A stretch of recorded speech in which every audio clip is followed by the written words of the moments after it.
आदाब, मैं आगा खुर्शीद खान। हरियाणा चुनाव अपने आखिरी पड़ाव पर है। नामांकन के बाद कई प्रत्याशियों ने नामांकन वापस ले लिया।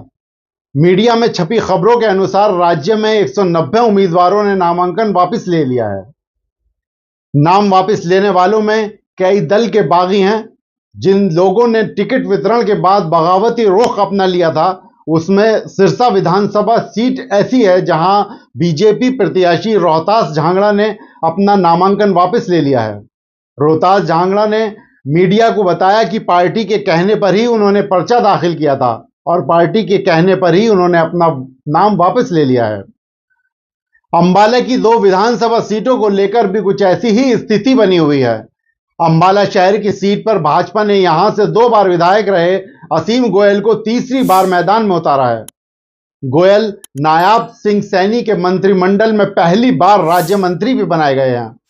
कांग्रेस के 2 मजबूत बागी उम्मीदवारों पूर्व विधायक जसबीर मलौर तथा युवा नेता हिम्मत सिंह के नामांकन पत्र भरने की वजह से असीम गोयल के लिए तीसरी बार भी यह सीट जीतना आसान लग रहा था। परंतु नामांकन पत्र वापस लेने के अंतिम दिन सांसद दीपेंद्र हुड्डा ने स्वयं अंबाला पहुंचकर कांग्रेस के अधिकृत प्रत्याशी व पूर्व मंत्री चौधरी निर्मल सिंह के पक्ष में इन दोनों कांग्रेस नेताओं के नामांकन वापस करा दिए। इसके बाद अब यह माना जा रहा है कि निर्मल सिंह की जीत का रास्ता प्रशस्त हो गया है। उधर अंबाला छावनी की सीट पर गत 6 बार के विधायक रहे पूर्व गृह स्वास्थ्य मंत्री अनिल विज भाजपा प्रत्याशी के रूप में मैदान में हैं। उनका मुकाबला वैसे तो कांग्रेस के अधिकृत प्रत्याशी परिमल परी से है, जो पहली बार विधानसभा चुनाव लड़ रहे हैं, परंतु इसी सीट पर चित्रा सरवारा भी निर्दलीय प्रत्याशी के तौर पर चुनाव लड़ रही हैं। चित्रा सरवारा कांग्रेस के अंबाला शहर के प्रत्याशी व पूर्व मंत्री चौधरी निर्मल सिंह की बेटी हैं। 2019 तक चौधरी निर्मल सिंह कांग्रेस में थे। बाद में कांग्रेस छोड़कर कुछ समय के लिए आम आदमी पार्टी में शामिल हो गए। कुछ समय पूर्व ही पिता पुत्री पुनः घर वापसी हुई है। चित्रा 2019 में विज के विरुद्ध निर्दलीय चुनाव लड़कर 44,000 वोट ले चुकी थी, इसलिए इस बार वे कांग्रेस से टिकट मांग रही थी। परंतु पार्टी ने एक ही जिले से पिता पुत्री को एक साथ टिकट न देने का निर्णय तो लिया, परंतु जिस सक्रियता से निर्मल सिंह के विरुद्ध लड़ने जा रहे 2 बागियों के नाम वापस कराए गए, उसी तरह स्वयं निर्मल सिंह की बेटी ने अपना नामांकन कांग्रेस के अधिकृत प्रत्याशी परिमल परी के पक्ष में वापस क्यों नहीं लिया, इस बात को लेकर रहस्य बना हुआ है।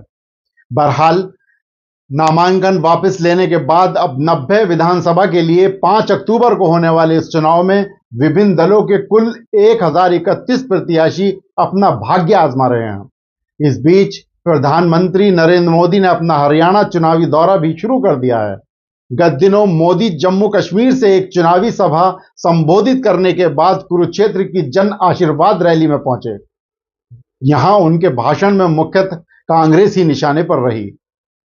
उन्होंने कांग्रेस पर परिवारवाद व भ्रष्टाचार का आरोप तो लगाया ही, साथ ही यह भी बताया कि किस तरह कांग्रेस शासित राज्य वित्तीय संकट से बुरी तरह जूझ रहे हैं। उन्होंने हिमाचल प्रदेश, तेलंगाना और कर्नाटक में कथित आर्थिक संकट का जिक्र किया तथा उनकी जनता को मुफ्त दी जाने वाली योजनाओं पर निशाना साधा तथा वित्तीय संकट के लिए इसी रेवड़ी कल्चर को जिम्मेदार ठहराया। हिमाचल प्रदेश का नाम लेकर उन्होंने कई उदाहरण भी दिए। हालांकि प्रधानमंत्री के इस आरोप का जवाब देने के लिए कांग्रेस की ओर से अगले ही दिन पूर्व वित्त मंत्री पी चिदंबरम ने चंडीगढ़ में एक प्रेस वार्ता की। चिदंबरम ने कांग्रेस शासित राज्यों में आर्थिक संकट के आरोपों को सिरे से खारिज किया और कहा कि प्रधानमंत्री मोदी हमेशा सही नहीं बोलते, हर राज्य की स्थिति अलग होती है। उल्टे चिदंबरम ने हरियाणा की भाजपा सरकार से ही बेरोजगारी, कर्ज और किसानों के मुद्दों पर आंकड़ों के साथ सवाल किए। उधर तीसरी बार सत्ता में वापसी का आतुर दिखाई दे रही भाजपा के प्रत्याशियों को अनेक विधानसभा क्षेत्रों में जनता का, खासकर किसानों के भारी विरोध का सामना करना पड़ रहा है।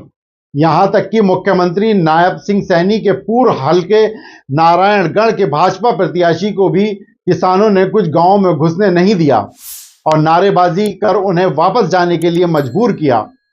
इसी तरह अनिल विज को भी अपने क्षेत्र में ग्रामीणों के विरोध का सामना करना पड़ा। उधर कांग्रेस पार्टी जो कुछ समय पहले तक राज्य में क्लीन स्वीप करती दिखाई दे रही थी, उसमें अब डैमेज कंट्रोल की जरूरत आ पड़ी है। इसका मुख्य कारण है पार्टी की भीतरी गुटबाजी व इसके कारण पैदा होने वाले विवाद। दरअसल पिछले दिनों हरियाणा में तेजी से एक वीडियो वायरल हुआ जिसमें कथित रूप से कोई भूपेंद्र हुड्डा समर्थक बुजुर्ग कुमारी शैलजा के बारे में जाति सूचक अपमानजनक टिप्पणी करता सुनाई दिया। यह वीडियो कांग्रेस विरोधी द्वारा सही कहकर प्रसारित की गई कि यह कांग्रेस का दलित विरोधी चेहरा है। हालांकि इस आपत्तिजनक वीडियो के वायरल होने के बाद स्वयं हुड्डा ने रोहतक में पत्रकारों से बात की और कहा कि शैलजा उनकी बहन है और पार्टी की एक सम्मानित नेता है। कोई भी कांग्रेस कार्यकर्ता ऐसी भाषा का इस्तेमाल नहीं कर सकता और ऐसे लोगों के लिए पार्टी के अंदर कोई जगह नहीं है। जाति धर्म के आधार पर लोगों को आपस में लड़वाना बीजेपी का काम है। हुड्डा ने यह भी कहा कि कांग्रेस पार्टी का कोई शख्स ऐसी बात नहीं कह सकता। दरअसल कुमारी शैलजा राज्य की सबसे वरिष्ठ दलित महिला नेता तथा इस वर्ग की मुख्यमंत्री पद की इकलौती दावेदार हैं, परंतु कांग्रेस ने जिन 79 सीटों पर अपने प्रत्याशी उतारे हैं उनमें 72 प्रत्याशी अकेले भूपेंद्र सिंह हुड्डा समर्थक बताए जा रहे हैं, जबकि सिरसा से लोकसभा में प्रतिनिधित्व कर रही पूर्व केंद्रीय मंत्री कुमारी शैलजा के केवल 9 समर्थक प्रत्याशी ही टिकट हासिल करने में कामयाब हुए हैं। गोया टिकट वितरण से ही हुड्डा खेमे का वजन भारी है। अब देखना यह होगा कि कई क्षेत्रों में बागियों के चुनाव लड़ते तथा शैलजा खेमे के साथ साथ उन पर भी की गई आपत्तिजनक टिप्पणी को लेकर दलित समाज में उपजे रोष के बीच हुड्डा खेमे पर लगभग आश्रित नजर आती कांग्रेस अपने बल पर भाजपा से सत्ता छीन सकेगी या फिर हरियाणा को 2019 की तरह राज्य में चुनाव लड़ रहे इनेलो, जसपा, बसपा, आजाद समाज पार्टी या विजयी होकर आने वाले अन्य स्वतंत्र निर्वाचित सदस्यों की बैसाखी की सरकार मिलेगी। दोस्तों, अब देखना दिलचस्प होगा कि चुनावी रणनीति में कौन बाजी मारता है।